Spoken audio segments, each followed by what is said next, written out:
रुक जाओ। चेहरा दिखाओ, सामने देखो। इधर देखो, इधर इधर।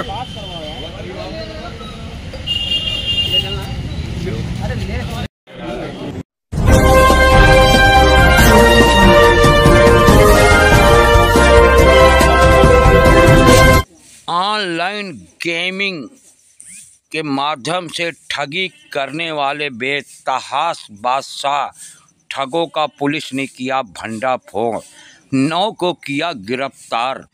दोस्तों बताता चलो, ये साइबर ठग बड़े दिमाग से ठगी करते थे, भोले भाले लोगों को अपना निशाना बनाया करते थे।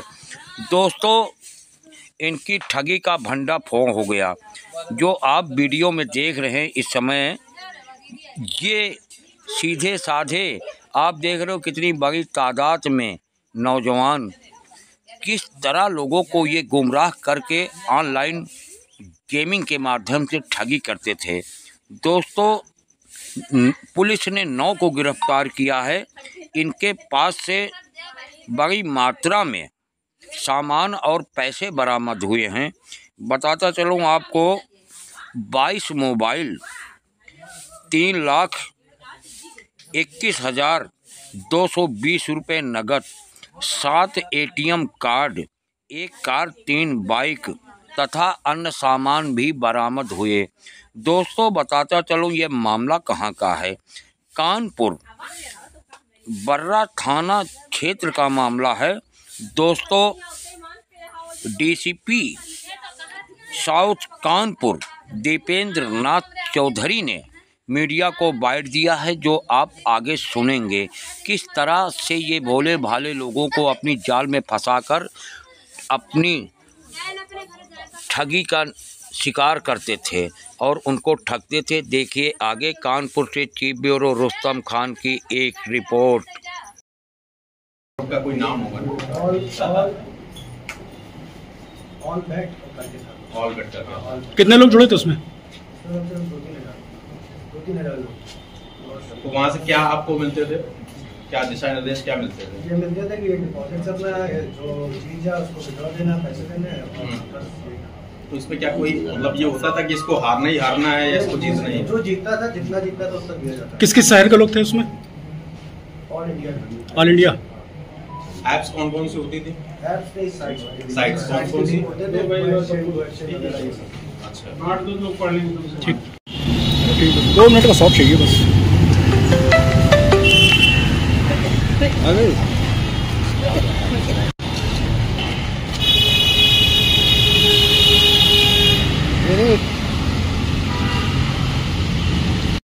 आज 3 मामलों में यहाँ पीसी बुलाई गई है। कुछ हमारी चोरी की घटनाएं वर्कआउट हुई हैं और थाना वर्रा ने एक साइबर ठगी से रिलेटेड एक प्रकरण में बहुत ही अच्छा कार्य किया है। हमारे इंस्पेक्टर साहब, ACP साहब, ADCP साहब सबने ही इसमें एक बहुत बेहतरीन कार्य किया है।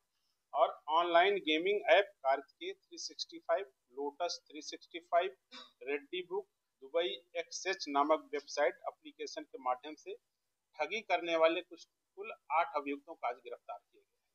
इनको ये सूचना मिली थी कि प्राचीन शिव मंदिर बर्रा 6 फीट रोड के सामने कुछ लड़के वहां इकट्ठा होकर के जो ऑनलाइन गेमिंग से जो इनको कुछ पैसे प्राप्त हुए हैं उसका वहां बंटवारा कर रहे हैं।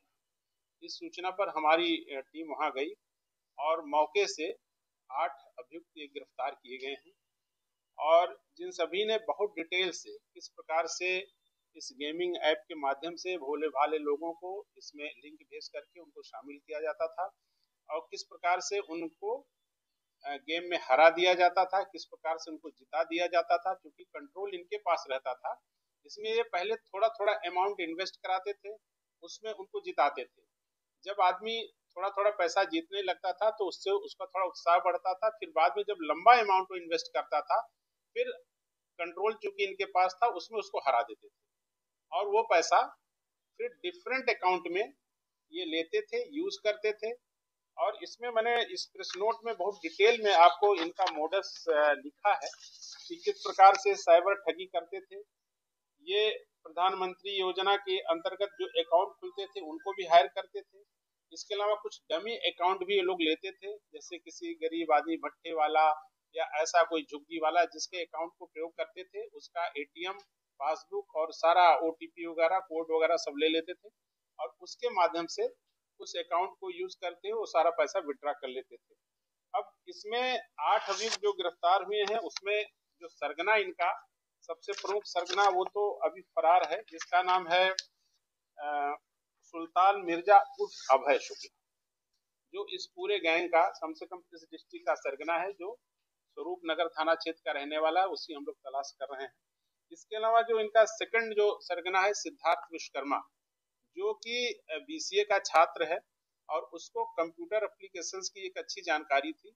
उसने इन अन्य जो 7 लड़के हैं उनको भी, इसके पास काम इतना अधिक था कि इन लड़कों को सैलरी पर बुलाया और उनको जो है उनके माध्यम से सारी चीजें करवाता था। इनको एक तरीके से वर्क फ्रॉम होम करके इसने बुलाया था और इनको लैपटॉप कंप्यूटर दे करके और सुबह से शाम तक इनको ऑनलाइन जो गेमिंग और जो ये साइबर फ्रॉड सारी चीजें होती थी उसमें इन्वॉल्व कर करके कस्टमर्स को फंसा करके पैसा मंगा कर करके और शाम को सारा कलेक्शन करके इसको देते थे। इनके जो कैश 3,21,000 रुपए मिले हैं। इसके अलावा 52 लाख रुपए अभी इनके डिफरेंट अकाउंट्स में हैं, जिसको हम लोग फ्रीज कराने की कार्रवाई कर रहे हैं। इनके पास से 8 जो हमने अभी पैकेट्स बनाए थे जिसमें 22 मोबाइल, 3,21,000 रुपए कैश और इसके अलावा इनके जामा तलाशी से 11,220 रुपए, 7 एटीएम कार्ड और 4 गाड़ियां, जिसमें एक स्विफ्ट कार और 3 बाइकें बरामद हुई हैं। जो अभियुक्त गिरफ्तार हुए हैं उनके नाम है सिद्धार्थ विश्वकर्मा जो गोविंद नगर का है, अक्षय सिंह ये गोविंद नगर का है, हर्ष मिश्रा ये गोविंद नगर का, उमेश राव ये भी कानपुर देहात का है, वर्तमान में गोविंद नगर में रह रहा था, अभिषेक गौड़ बर्रा का, विशाल संखवार कानपुर देहात का जो वर्तमान में गोविंद नगर में रह रहा था, प्रवीण दुबे दुबौली गोविंद नगर और दीपक वर्मा गुजैनी गोविंद नगर। इन सबको इसने एक फ्लैट किराए पे दिया था जहाँ पे ये सारे लोग रहते थे, इसको खाने पीने की सारी सुविधाएं मुहैया थी। तो इस प्रकार से एक साइबर फ्रॉड का एक बहुत अच्छा रैकेट और जिसका नेटवर्क बहुत दूर दूर तक है। इसमें अभी हमारी जो मेन साइबर की टीम है और जो साउथ जोन की साइबर की टीम है वो सारी टीमें एसीपी नौबस्ता के नेतृत्व में अभी इसके और जो भी कॉन्टैक्ट्स हैं या जो इसमें और भी अभी सारी चीजें हैं इनका विस्तार से इस चीजों को देख रहे हैं।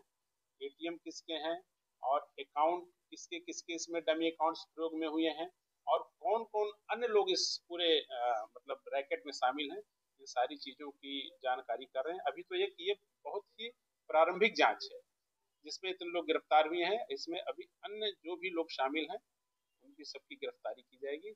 इस प्रकार से एक बहुत अच्छा कार्य मतलब कि नौबस्ता सर्किल के जो हमारे बर्रा थाने के इंस्पेक्टर साहब उन्होंने किया है और जिसकी भूर प्रशंसा की जाती है।